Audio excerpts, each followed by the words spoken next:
Welcome all of you. आज मैं एक नए टॉपिक के साथ जो ग्रामर में आप सभी के लिए बड़ा महत्वपूर्ण है, इसे आप देखेंगे, जिसमें हमने नाम दिया है, टॉपिक का नाम दिया हुआ है यहाँ पे नरेशन, स्पीच या रिपोर्टिंग। इसे अलग अलग नाम से आप समझते हैं। इसमें जो है स्पीच, जब आप कोई भी सेंटेंस या कोई भी कथन आप किसी के समक्ष प्रस्तुत करते हैं तो वो दो रूपों में होता है, जिसे आप कह सकते हैं, आप जानते हैं ग्रामर में इस तरह से आप समझें इसको कि स्पीच जो कथन आप करते हैं वो दो रूपों में होता है।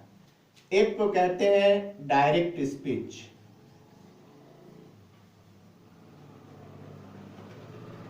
और सेकंड इनडायरेक्ट स्पीच।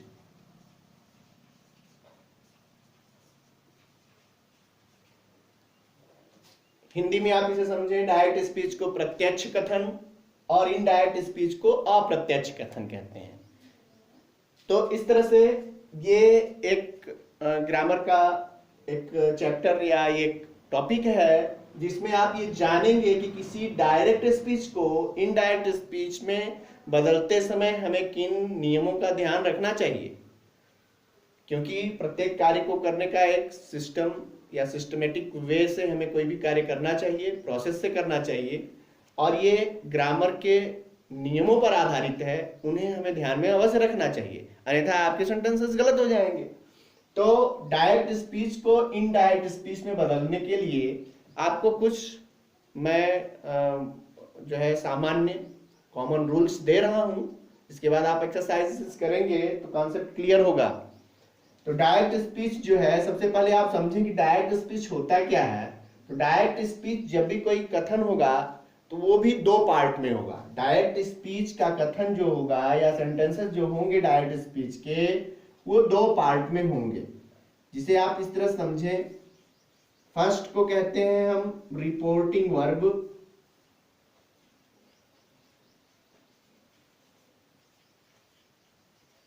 और सेकंड को कहते हैं रिपोर्टेड स्पीच।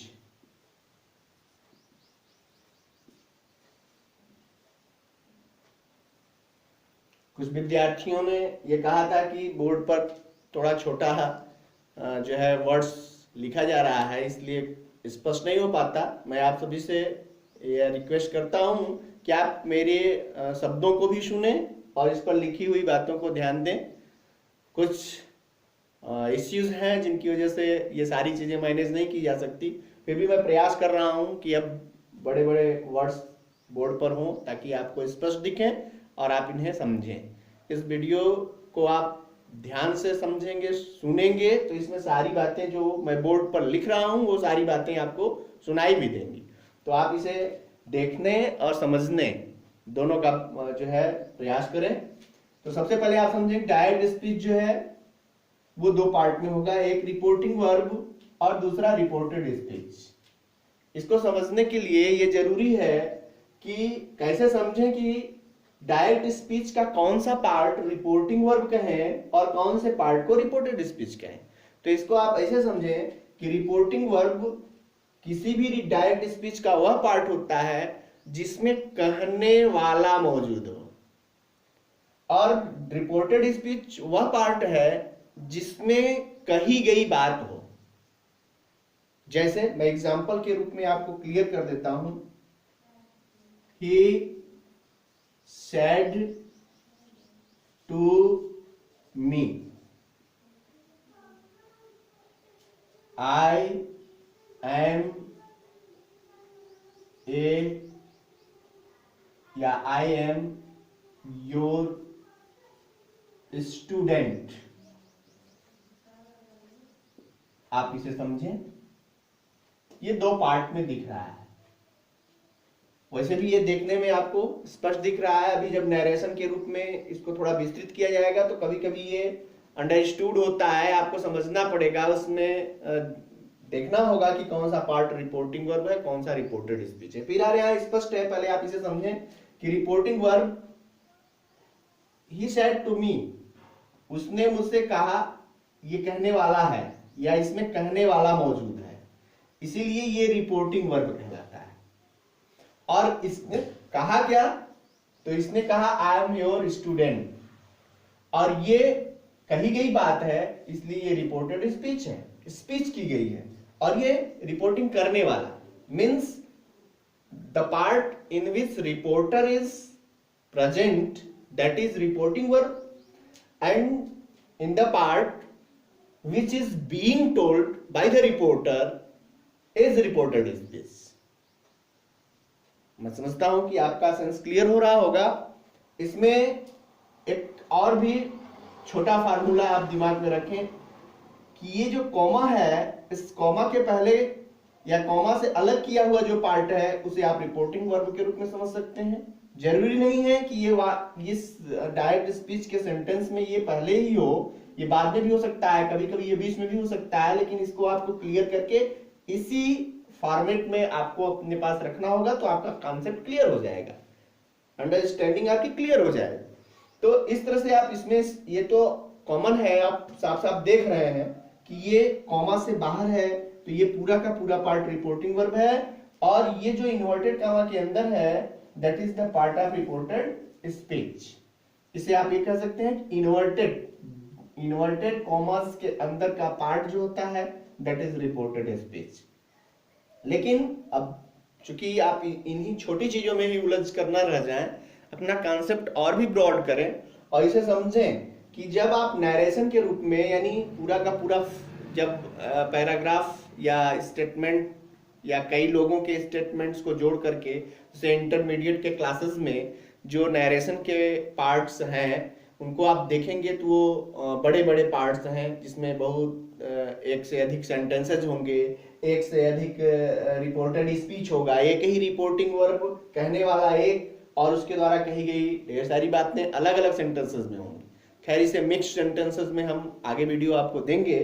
फिलहाल अभी आप इसे समझें कि ये जो है रिपोर्टिंग वर्ब है और ये रिपोर्टेड स्पीच है। अब आप यहां ये समझ पाए होंगे कि डायरेक्ट स्पीच के दो पार्ट, एक रिपोर्टिंग वर्ब और रिपोर्टेड स्पीच।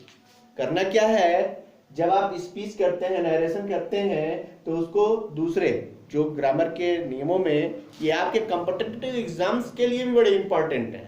कंपटीशन के जो टेस्ट होते हैं उसमें अंग्रेजी के जो पार्ट हैं या अंग्रेजी के जो क्वेश्चंस आते हैं उसमें नरेशन भी एक पार्ट है, इसलिए आपको इसे बड़े गंभीरता से देखना चाहिए और समझने का प्रयास करना चाहिए। इसमें स्टेप का सबसे महत्वपूर्ण है कि आप स्टेप को समझें और स्टेप वर्क करें। जब आप स्टेप वर्क करेंगे तो आपके गलती करने के चांस कम हो जाएंगे, इसलिए आप इसे ध्यान से समझें। तो ये करना क्या है कि आप डायरेक्ट स्पीच को जब इनडायरेक्ट स्पीच में बदलते हैं तो कुछ पर्टिकुलर रूल्स हैं जिनको आपको फॉलो करना होता है। सबसे पहले तो चेंज करते समय, यानी डायरेक्ट स्पीच को इनडायरेक्ट स्पीच में बदलते समय सबसे पहले आपको चेंजिंग करनी होगी रिपोर्टिंग वर्ब की। और ये रिपोर्टिंग वर्ब में चेंजिंग क्या करनी होगी, तो आप कुछ पर्टिकुलर वर्ड्स ले लीजिए जिनको चेंज करना होता है। जैसे रिपोर्टिंग वर्ब में वो कौन से वर्ड्स हैं जिनको चेंज करना पड़ता है, तो रिपोर्टिंग वर्ब में आप एक वर्ब को ले लीजिए जिसको चेंज करना पड़ता है, सेड को। और दूसरा चेंजिंग क्या करनी पड़ती है, दूसरी चेंजिंग होती है ये जो कॉमा और इन्वर्टेड कॉमा है इसको हटा देना होता है। तो आप ऐसे समझें कि इस कॉमा और इन्वर्टेड कॉमा को हटाकर यहाँ कोई ना कोई कंजक्शन लगाना पड़ता है, यानी इसको हटाने की क्रिया। एक आप ये कहें कि सेड के स्थान को बदलने या सेड को बदलने की क्रिया, और दूसरा ये इन्वर्टेड कॉमा को हटाने की क्रिया।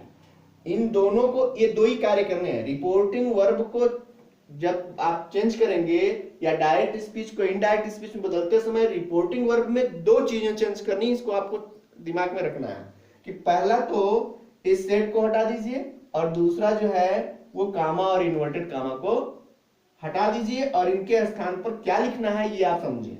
इन दोनों को चेंज करते समय आप ध्यान दें, इन दोनों को चेंज करते समय आपको देखना होगा रिपोर्टेड स्पीच को, क्योंकि इन दोनों का परिवर्तन, यानी ये रिपोर्टिंग वर्ब का परिवर्तन जो है वो रिपोर्टेड स्पीच के ही अनुसार होगा। अब रिपोर्टेड स्पीच के अनुसार क्या, तो रिपोर्टेड स्पीच के सेंटेंस के अनुसार। आप इसे ध्यान से समझें, रिपोर्टेड स्पीच का सेंटेंस जिस प्रकार में होगा उसी के अनुसार रिपोर्टिंग वर्ब के इन दोनों का परिवर्तन करना है। अब आप ये भी जानते हैं कि रिपोर्टेड स्पीच के सेंटेंस जो हैं वो 5 तरह के हो सकते हैं, 5 प्रकार के हो सकते हैं। जैसा कि हमने सेंटेंस की वीडियो पहले बना रखी है, आप उसे जरूर देखें और समझें कि ये सेंटेंस कैसे आप इस क्लियर करेंगे कि ये सेंटेंस किस जो है टाइप में है। क्योंकि यदि 5 प्रकार के सेंटेंसेस हैं तो उन 5 प्रकार के सेंटेंसेस में इन दोनों का परिवर्तन भी 5 प्रकार से किया जाएगा। That's clear. अब आप सबसे पहले ले लीजिए कि मान लिया कि ये सेंटेंस असर्टिव में है, तब क्या करें? जब ये इंट्रोगेटिव में है तब क्या करें? तो इसे समझने के लिए आप मेरे साथ चलिए। अब हम आगे की ओर ले चलते हैं, ऊपर इसे हटाते हैं और आपको समझाने का प्रयास करते हैं।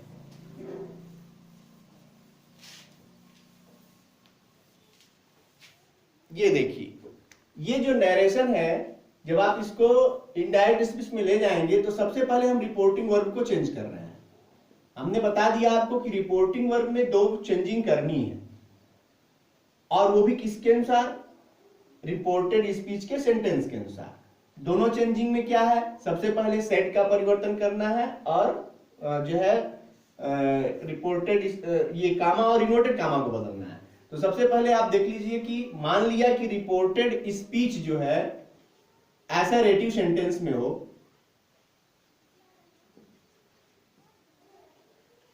असर्टिव सेंटेंस में हो, रिपोर्टेड स्पीच असर्टिव सेंटेंस में हो, तो रिपोर्टिंग वर्ब में जो से, कभी कभी से हो आ जाता है इस सेड की जगह, तो से को आप से में ही रहने दें,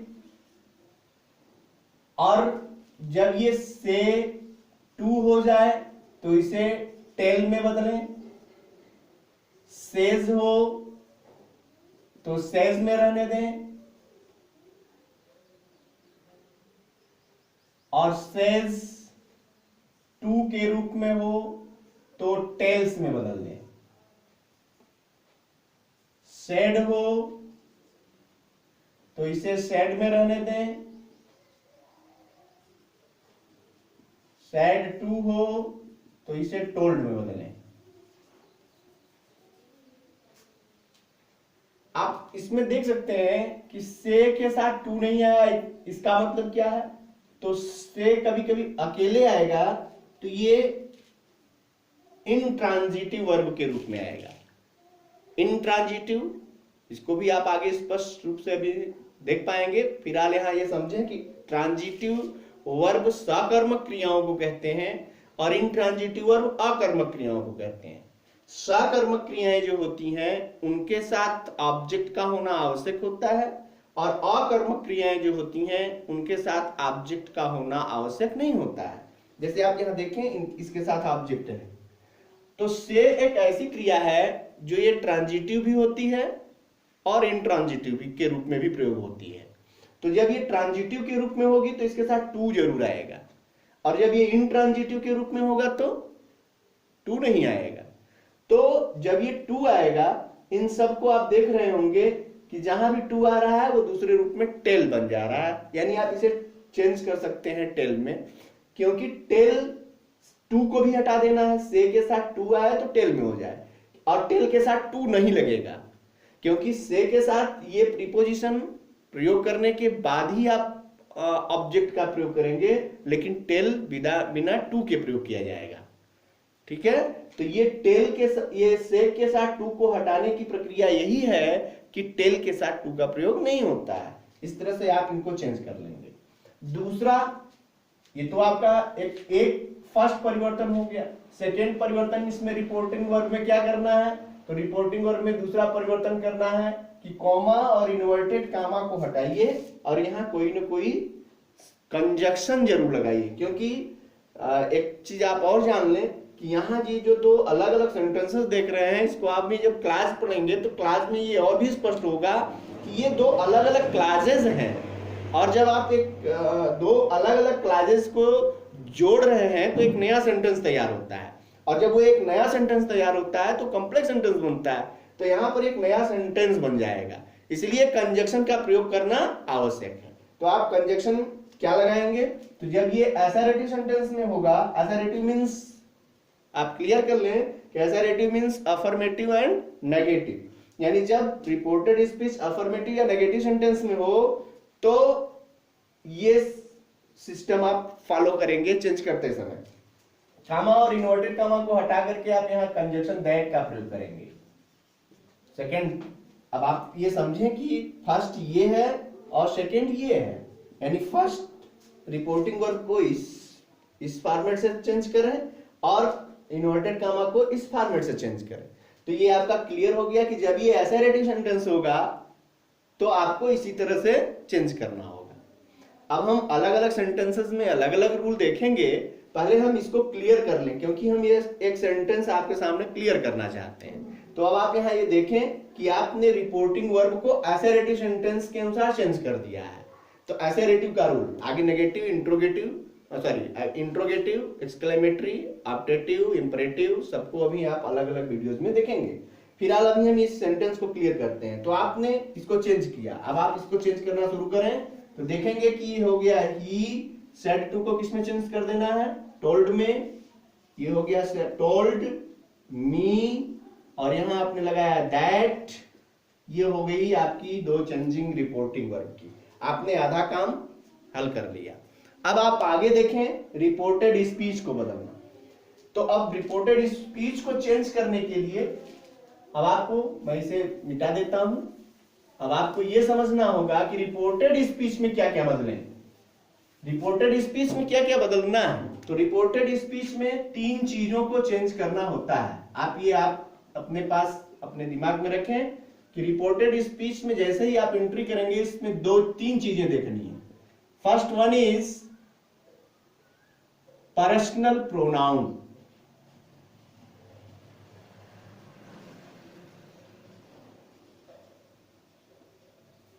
and second one is tense, and third is the words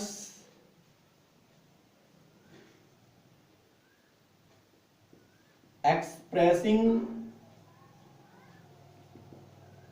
nearness।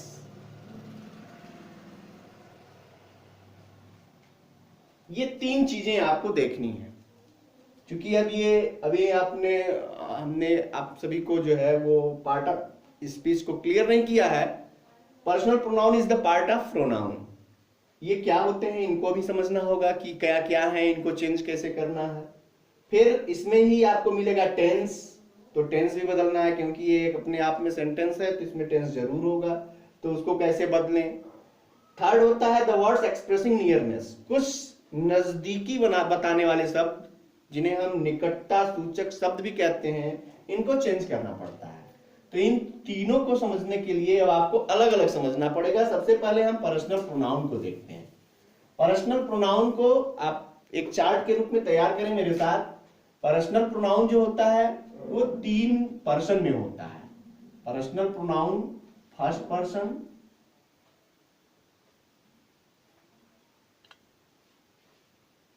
Second person and third person. अब चूंकि इस पूरे को हमको क्लियर करना है इसलिए हम थोड़ा इसको संकुचित कर रहे हैं, आप इसे क्लियर कर लीजिएगा। मैं ये चार्ट देता हूं आपको, आप समझने का प्रयास करेंगे।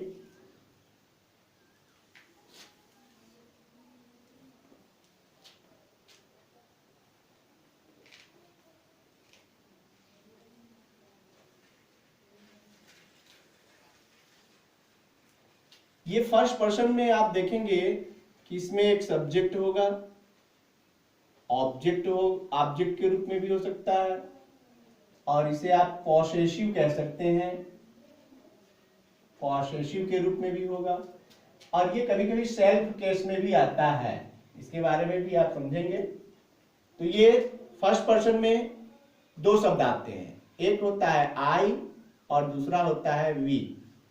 ये आपका फर्स्ट पर्सन का प्रोनाउन होगा। सेकेंड पर्सन के प्रोनाउन में भी आप दो को रख सकते हैं, हालांकि अब ये भी एक हो गया है, लेकिन आप दो समझे। एक होता है दाउ और एक होता है यू। और थर्ड पर्सन के प्रोनाउन में होता है ही, शी,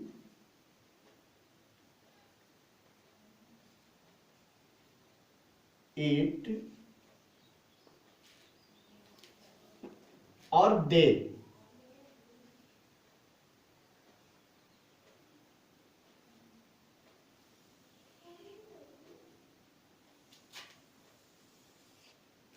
अब आप देखें इसको, ये हो गया आपका सब्जेक्ट पार्ट।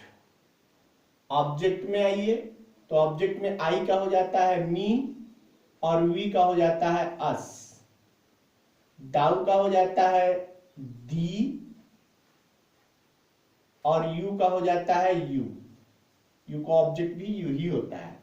ही का ऑब्जेक्ट है हिम, सी का ऑब्जेक्ट है हर, इट का ऑब्जेक्ट है इट, दे का ऑब्जेक्ट है देम।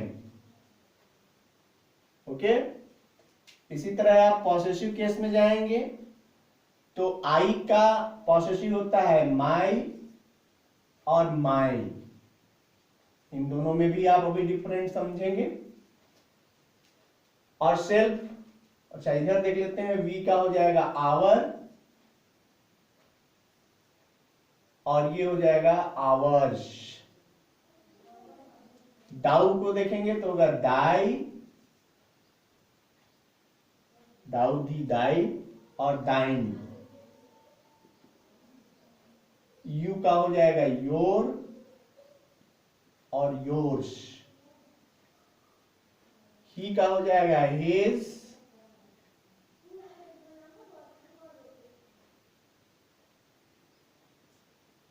और हर का हो जाएगा हर और हर्ष।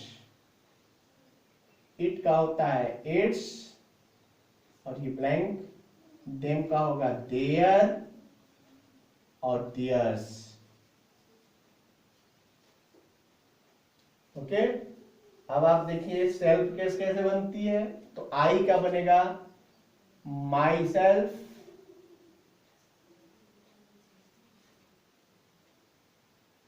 वी का होगा आवर सेल्फ्स, दाऊ का होगा दाई सेल्फ और यू का होगा योर सेल्फ, योर सेल्फ और योर सेल्फ्स। प्लूरल नंबर में ये सेल्फ्स हो जाता है, योर सेल्फ्स। ही का होगा हिमसेल्फ, हर का होगा हर सेल्फ, इट का होगा इट सेल्फ, देयर का होगा देम सेल्फ्स।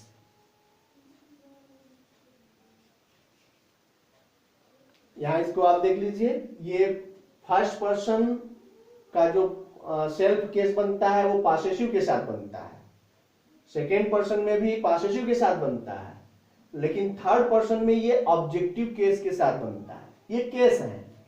आप केस नाउन में जानते होंगे कि नंबर, पर्सन, जेंडर, केस, इन चार चीजों को देखना होता है। तो उसमें ये केस, केस यानी कारक, हिंदी में आप इसे कारक कह सकते हैं। ये आपके सामने है। ये सब्जेक्टिव केस, ये ऑब्जेक्टिव केस, ये पॉसेसिव केस और ये एक तरह से सेल्फ केस ही बनाया गया है। तो इन सबको आप देखें। अब आप डिस्ट्रीब्यूट कर लें कि ये फर्स्ट पर्सन में कौन है, सेकेंड पर्सन में कौन है, थर्ड पर्सन में क्यों कौन है। क्योंकि अब आपको मैं एक फार्मूला दूंगा इनको चेंज करने के लिए। चेंज करने का फार्मूला क्या है कि फर्स्ट पर्सन का प्रोनाउन रिपोर्टिंग वर्ब के सब्जेक्ट के अनुसार बदलता है। सेकेंड पर्सन का प्रोनाउन रिपोर्टिंग वर्ब के ऑब्जेक्ट के अनुसार बदलता है। और थर्ड पर्सन का pronoun reporting no change. Third person का प्रोनाउन नो चेंज। इसके लिए आप एक फार्मूला बना सकते हैं, SON/N 1 2 3 मीन्स ये फर्स्ट पर्सन है, सेकेंड पर्सन है और ये थर्ड पर्सन है। इसको आप ऐसे भी लिख लीजिए, ये है रिपोर्टिंग वर्ब और ये है रिपोर्टेड स्पीच।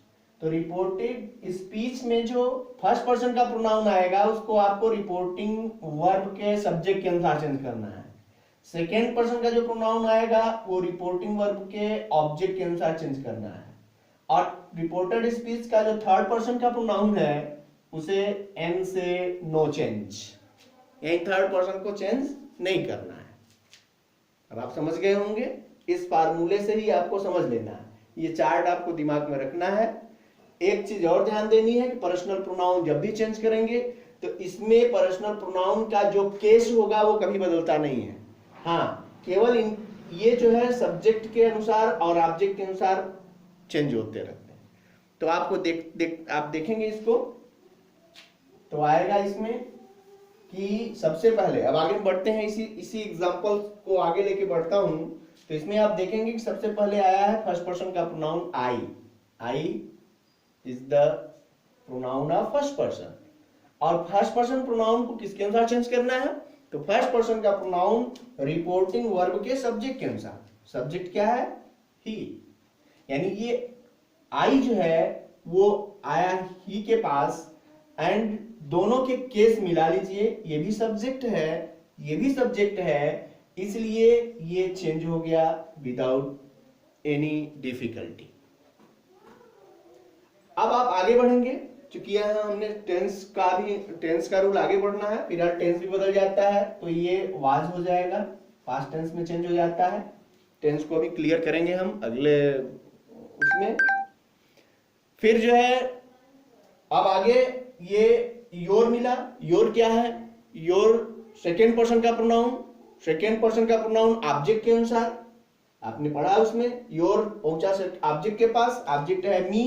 केस देखें तो केस है, योर का केस है पॉसेसिव और मी का केस है ऑब्जेक्टिव, यानी इन दोनों का केस नहीं मिल रहा, तो केस इसका होगा और परिवर्तन इसमें होगा। तो केस योर गया मी के पास, बट केस इसका चेंज कर देंगे, हो जाएगा माई, अर्थात ये हो गया यहां माई स्टूडेंट। ओके, इसको अब आगे हम नेक्स्ट वीडियो में आप सभी के लिए टेंस और द वर्ड्स एक्सप्रेसिंग नियरनेस के लिए वीडियो लेकर आएंगे। तब तक के लिए आप सभी अपने एक्सरसाइज में लगिए और एक्सरसाइज को अच्छे से करिए। That's all.